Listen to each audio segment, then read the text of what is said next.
Insider trading refers to the practice of trading the company's securities by using the confidential information of the company.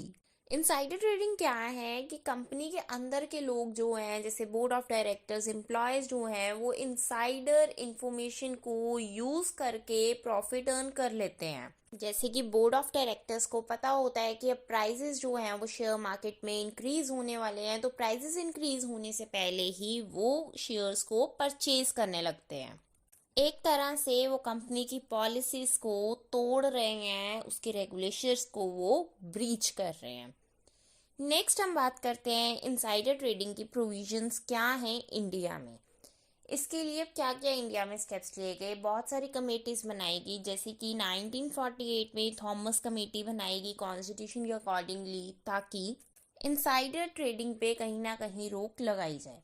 1956 में फिर constitution में अंदर एक companies act के अंदर section number 307 and 308 को introduce किया गया। ये भी किस लिए था? To prohibit the insider trading. फिर सचर कमेटी आई ताकि एम्प्लॉयज जो हैं वो इंफॉर्मेशन को मिसयूज ना कर सके फॉर द इनसाइडर ट्रेडिंग। फिर 1992 में इंडिया ने प्रोहिबिट किया फ्रॉडुलेंट प्रैक्टिसेस को इनसाइडर ट्रेडिंग की through SEBI regulations act 1992।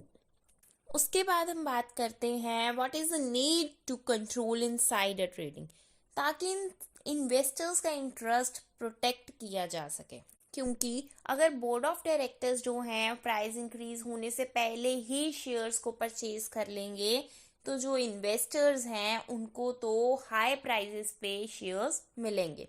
Next point है रेपुटेशन ऑफ कंपनी को बचाने के लिए, और थर्ड पॉइंट है maintain confidence in the stock exchange operations.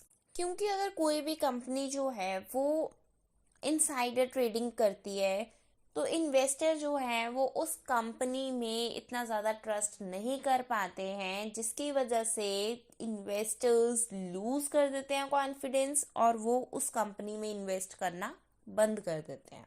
Next हमने पॉइंट किया था कि कॉन्फिडेंस मेंटेन करना पब्लिक का स्टॉक एक्सचेंज ऑपरेशंस में, क्योंकि अगर इनसाइडर ट्रेडिंग हो गई तो पब्लिक को कॉन्फिडेंस नहीं रहेगा और पब्लिक जो है वो इन्वेस्ट नहीं करेगी।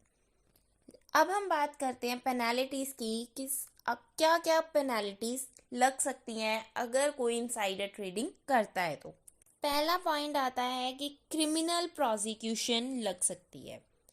अगला पॉइंट आता है जो भी इनसाइडर ट्रेडिंग में इंडल्ज है उस बंदे को रिस्ट्रिक्ट कर सकती है सेबी डील करने के लिए सिक्योरिटीज में of the company. Last point में हम क्या बात कर सकते हैं कि सेबी इम्पोज कर सकती है पेनाल्टी, या तो 25 करोड़ की करेगी या फिर 3 गुना उस प्रॉफिट के अमाउंट का जो भी उसने अर्न की थी उस इनसाइडर ट्रेडिंग के थ्रू। इन दोनों में से विच एवर इज हायर।